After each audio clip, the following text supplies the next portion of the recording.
Գյուրջան Կասկադ, հասանելի բնակարաններ 65 ամիս մարման ժամկետով։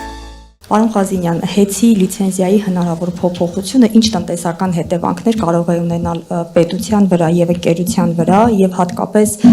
էներգետիկ անվտանգության տեսակետից ինչ հետևանքներ կարող է ունենալ։ Եվ ներողություն եւ արդյոք այսօր Հայաստանում կա բավարար մրցակցային միջավայր հեծի արդյունավետ այլընտրանքային կառավարման համար։ Ես ձեզ ասեմ, ուրեմն ներդրումային միջավայրի հետ կապված կարծում եմ բոլորին պարզ է, որ եթե մոտավորապես 1 միլիարդանոց ընկերությունը այսպես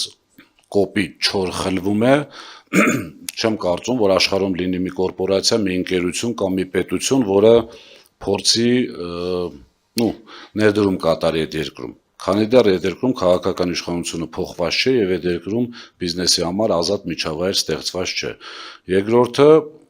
Երկրորդ հեծի մասին եք խոսում, այսինքն երկրորդ հեծ ստեղծվի։ Շուկան այնքան փոքր է, որ ուղղակի Հայաստանում այդ ներդրումը իրեն չի արդարացնելու, որպեսզի ստեղծվի երկրորդ հեծ, այսպես օպերատորների պես չի, էլի, որ երկրորդ օպերատոր ստեղծվի։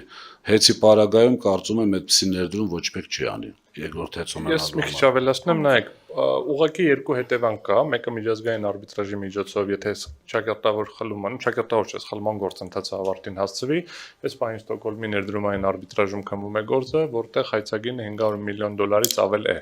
այսինքն պոտենցիալ գումարը, որը Հայաստանի Հանրապետությունը վճարելու է պարտվելու դեպքում, գերազանցում է 500 միլիոն եւ ավելի, այսինքն դա թիվը վերջնականացվելու է դատական գործընթացի վերջնական փուլում։ Երկրորդ խնդիրը, որը առաջանալու է համապատասխանաբար դա ներդրումային միջավայրի վերազդեցությունն է, որը այսօր արդեն կա։ Ես ուղղակի բացի դատական ներկայացությունից որոշ ծավալով, որ իրականացնում եմ, բավականին մեծ ծավալով, որ մեր գրասենյակով շփվում ենք տարբեր ներդրումային ծրագրերի հետ, եւ ինչքան էլ փորձ արվի ցույց տալ, այ որ Ռուսաստանի քաղաքացիա դրա համար ենք վերցնում, բոլոր ներդրողների մոտ, եվրոպական, ամերիկյան, Չինաստան, Ճապոնիա, Պարսկաստան բոլորի մոտ խնդիրը կա, որ եթե ազգությամբ պայմանավորված կարելի է վերցնել, վաղն է կարող է լինի, ասենք, պրոռուսական իշխանություն վերցնի պրոեվրոպականներին, մի օրական չինացիները վերցնեն մնացած բոլորին, այսինքն ակնհայտորեն դա ներդրումների պաշտպանվածության աստիճանի կտրուկ անկում է եւ ունեմ արդեն, ոչ թե абստրակտ եմ ասում, ունեմ արդեն դեպքեր, որտեղ երբ որ նոր ծրագրերի, նոր ներդրումների դաշտում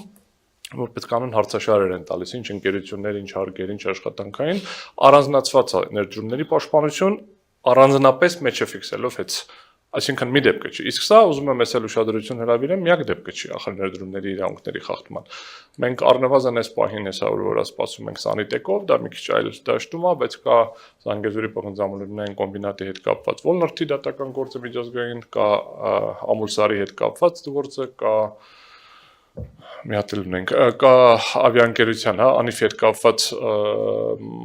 Air Arabia-ներ ոնց որ թեովերել ներդրումների պաշտպանության գործ, այսինքն Հայաստանի դեմ միանգամից վերջին մի քանի տարում 4-5 ներդրումների պաշտպանության միջազգային արբիտրաժներ կան, որոնց գումարները բավականին մեծ են։ Իսկ ինչ վերաբերվում է մրցակցությանը, մրցակցությունը մի քիչ այլ տարբերակ է։ Շուկան ամբողջ գնում է դեպի ազատականացման, դա եւ ԵԱՏՄ-ի տրամաբանության ներքո էր եւ ընդհանրապես գլոբալ զարգացման տարանջատվել էր եւ հետ այս պահին ունի 2 լիցենզիա։ Մեկից որ զրկվել է, մյուսը շարունակում է ունենալ։ Ունի մեկը ցանցի բաշխման լիցենզիա, այսինքն այդ որ էլեկտրոէներգիան հասցնում է սպառողին։ Մյուս լիցենզիան դեռևս միջանկյալ փուլում գտնվող այսպես կոչված երաշխավորված մատակարարի լիցենզիան է, որովհետեւ այսօր կազմակերպությունները կարող են գնալ արտադրողից անմիջապես առնեն, վճարեն հեծին այդ էներգիան տեղափոխելու համար եւ իրենց հաշվարկները անեն արտադրողի հետ։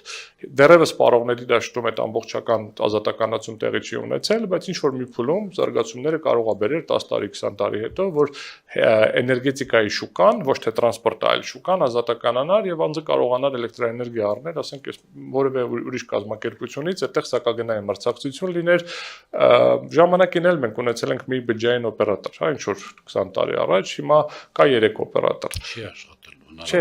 ունենալու ես մի հատ հետ, որ ունենալու է տրանսպորտ, ինքը մենակ տրանսպորտ անելու, բայց ունենալու դրա մասին, ինֆրաստրուկտուրայի մասին։ Ենթակառուցվածքը մնալու է մեկը, ասեմ, այդ ազատականացումը այդ դաշտում է լինելու։ Երկրորդ հետ կառուցելը ընդհանրապես անիմաստ է, ավելին հիմա տենդենսը գնացել է եւ շարունակում է գնալ սուբրեգիոնալ ինտեգրացիայի մեջ, որպեսզի դու կարողանաս ավելի մեծ համակարգում պլյուս մինուսով ավելի արդյունավետ աշխատես։ Շնորհակալ